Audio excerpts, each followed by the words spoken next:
Hello everyone, and welcome to the first episode of Cooking with Kat. I am Kat, and some of you guys who have watched my other videos are like, obviously, we don't know another Kat to be on the show. And if you are Kat and you're watching this, then you're like, yes, that is not me. But if you're new, I'm Kat. Welcome to the channel. Make sure you subscribe if you haven't already, and then like this video. Today, I'm very excited because this is my first episode of Cooking with Kat. Also, it's Halloween themed, and I'm making pumpkin chocolate chip jack-o'-lanterns, which are just basically muffins, and I have this really cute Wilton mold.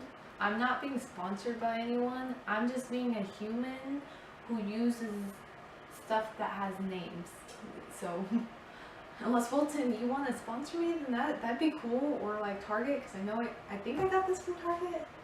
I don't know, I do all my Halloween shopping the day after Halloween, so all my decorations I get on clearance, and it's great. Or you wait a week and then you get super clearance, but a lot of things are gone.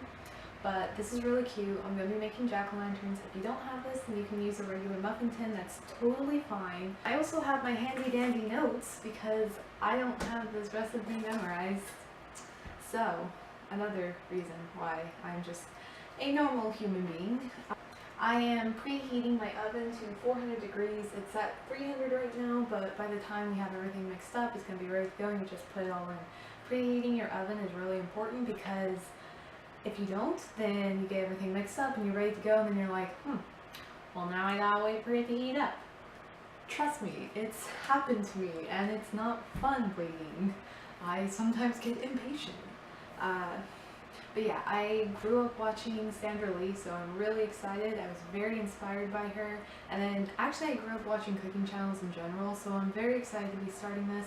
And this episode goes out to you, Jewel, Adam, and Larry, for saying yes on my Instagram poll. If you guys want to have any comments, any suggestions, go ahead and let me know. If you want certain things cooked or you want to see how things are done, yeah, just let me know in the comments. This video goes out to you three. Thanks for voting. So first off, we're going to go ahead and start with the wet ingredients. Now you want to do wet first and then dry and then combine them. This makes it where it's fluffier. If you want super fluffy, you can sift everything. I like my baked goods kind of between a dense and a fluffy, where it's kind of like ooey gooey, not super fluffy. Like if you do cookies and you sift the flour, then you have really poofy cookies. Those aren't my favorite, but you know, you do what you want to do. This recipe I'm also doing only half because I'm only one person. I can't eat all these muffins.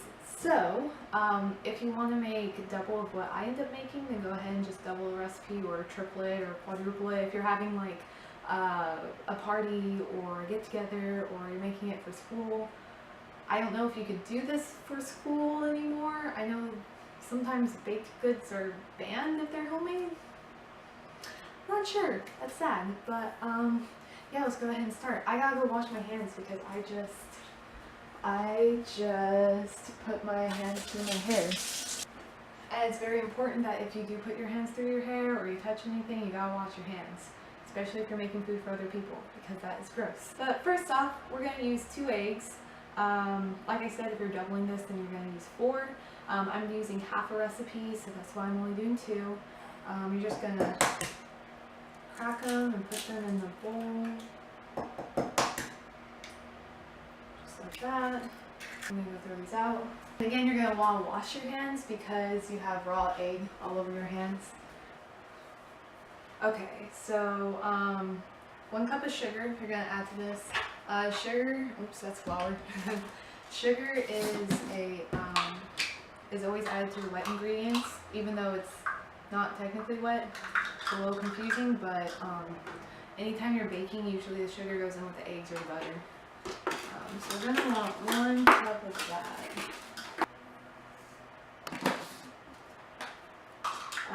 Then you're going to want to open up your can of pumpkin puree. This is a 15-ounce can, so you're only going to use half for my recipe. You can use a whole can if you're doubling it.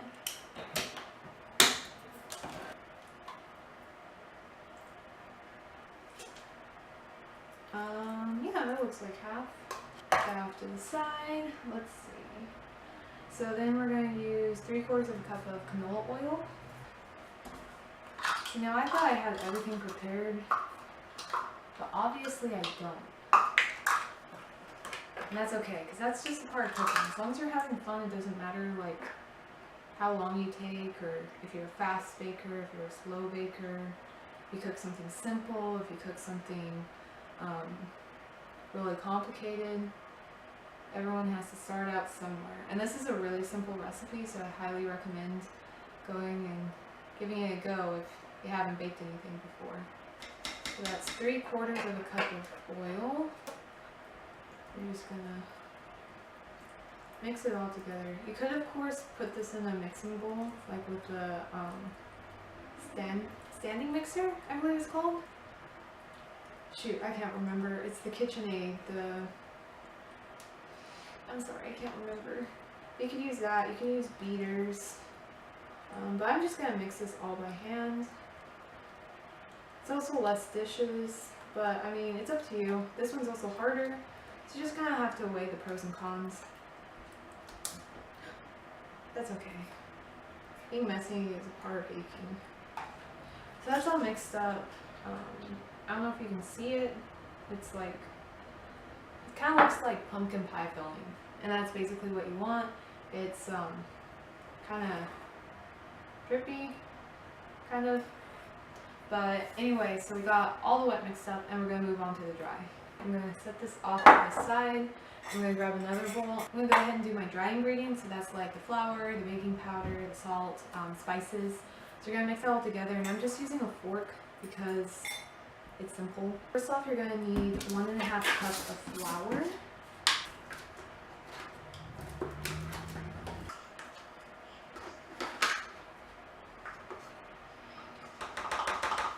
And then to that, we're gonna add 1 teaspoon of baking powder.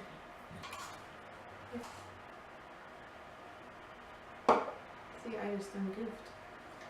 It's supposed to be 1/2 teaspoon of this and 1 teaspoon of baking soda. So, like I said, I'm just a human, so I'm gonna make mistakes. And if you make mistakes, that's okay, as long as you're having fun. So the baking soda is what you add 1 teaspoon to. So it's 1/2 teaspoon of baking powder and then 1 teaspoon of baking soda. And then you're going to use 1 teaspoon, no, 1/2 teaspoon. See, I wrote my recipe out for a regular recipe and not half, so I'm getting a little confused. But you're going to use 1/2 teaspoon of pumpkin pie spice. And if you don't have pumpkin pie spice, it's just basically cinnamon, nutmeg, cloves, ginger. You can kind of make your own if you don't have it, or I know Big Lots had it for, I think I only paid $1 for like this whole bottle. And so, I know pumpkin pie spice can be like expensive everywhere, except for Big Lots. This goes out to you, Big Lots. Not being sponsored by them, but if you want to sponsor me, that'd be cool. And 1/2 teaspoon of salt. And then I believe that's it for the dry. Yeah, that's it. We're just gonna mix it all up until it's nice and combined. That should do it. And those are your dry ingredients, and they're all combined. Okay, so next up we're going to combine the wet and the dry ingredients. So since usually you put the dry into the wet, and also make sure you have your wet in a big enough bowl. So you just want to add a little bit at a time, just so everything gets mixed in real well. Okay. So that's maybe like 1/3 of the dry ingredients. It doesn't matter like exactly how much, you just don't want to put it all at once, especially if you're using beaters or an electric mixer. A standing electric mixer, that's what it's called. And mix that all up. Then we're going to go into installment number 2 of the dry ingredients. Just add that. And it should start to thicken up. You also want to make sure you don't overmix it, because overmixing it will create a very dense cake. For any baked goods that you're making, overmixing is not what you want to do. Yeah, so this is becoming like a cake batter. And it should look like this.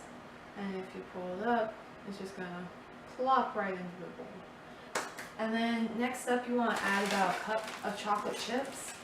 And I'm gonna add dark and semi-sweet because I like kind of the more bitter dark chocolate. And semi-sweet, you can totally use like whatever you prefer. Like maybe you prefer milk chocolate, you can add that. I don't know if white chocolate tastes very good. You can add a little bit more. I'm just kind of eyeballing it. You can add more chocolate chips if you want. You can add less chocolate chips. With this, like if you're making this or like even chocolate chip cookies or you're putting it in brownies, it's kind of just like a preference thing. You don't exactly have to go by the recipe. Or you could totally omit these and just have pumpkin muffins if you want. Oh yeah. Sorry, Nestle. If you want to sponsor me, that'd be cool too. And you're just gonna fold in the chocolate chips. Again, be careful not to overmix because it's gonna make a dense muffin. It smells so good. It smells so good. It's gonna taste delicious. So I'm just grabbing another spoon so I can spoon it into the mold. Here I have my batter, and then I have this mold. I went ahead and greased it with some cooking spray. You can do it with butter, and then you just put it around your short bean. You can use a cooking spray like I did. If you're using a muffin tin, you could put it in the little liners, or you can line it with parchment paper, whatever you prefer. So what I'm going to do is just spoon a little into each one. You want to fill it about 3/4 of the way full, no matter what kind of pan you're using, because if you put in too much, it's going to overflow and you're going to have a mess.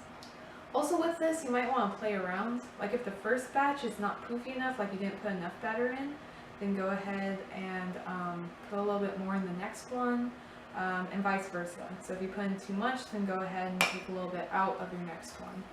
There we go, and it looks like this.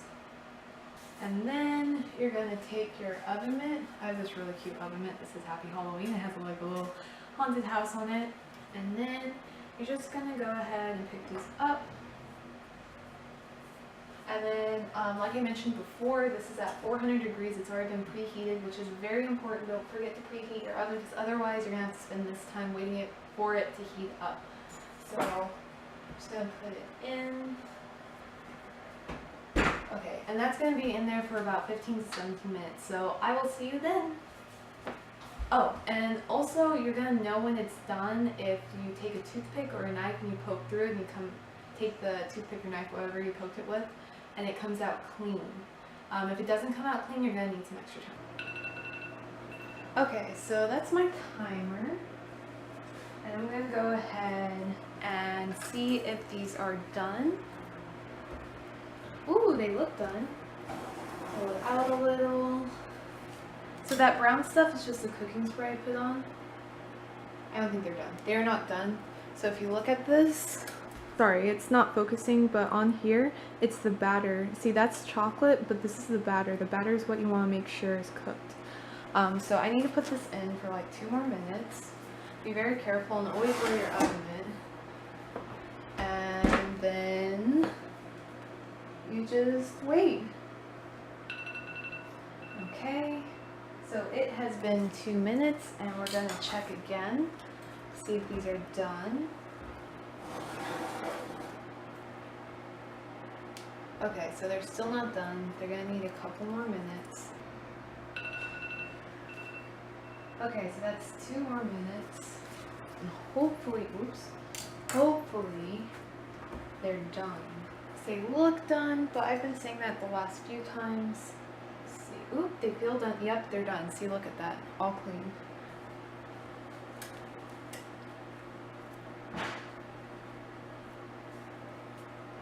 So you're going to want to let these bad boys cool off for about 10 minutes before placing them on a cooling rack, and then letting them cool completely before eating, because if you pop these in your mouth right now, you're going to burn your mouth and probably your hands trying to get them out.